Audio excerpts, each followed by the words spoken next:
ನಾವು ಬಳ್ಳಿ ಇಟ್ಟಿದ್ದೀವಿ, ಶೆಂಬೆಕಾಯಿ ಮತ್ತು ಕುಂಬಳೆ ಬಳ್ಳಿ. ಈ ಕುಂಬಳೆ ಬಳ್ಳಿಗೆ ನಾವೇನು ಮಾಡ್ತಾಯಿದ್ದೀವಿ, ಕಟ್ಟಿಗೆ ಉಣ್ಬೇಕು. ಕಟ್ಟಿಗೆ ಇನ್ನೂ ಬಂದಿರಲಿಲ್ಲ, ತರಕ್ಕೆ ಹೋಗಿದ್ದಾರೆ ನಮ್ಮಕ್ಕ.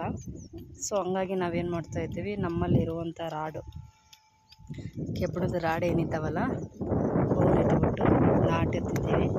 ನಾಟಿದ ನಂತರ ಈ ವೈರ್ ಇದೆ ಅಲ್ವಾ, ಈ ವೈರ್ನ ನಾವೆಲ್ಲ ಇಲ್ಲಿ ಕಟ್ತೀವಿ. ಕುಂಬಳೆ ಬಳ್ಳಿ ಮತ್ತು ಶೆಂಬೆಕಾಯಿಗೆ ರಾಡನ್ನು ಬಡಿತಾ ಇದ್ದಾರೆ ನೋಡಿ.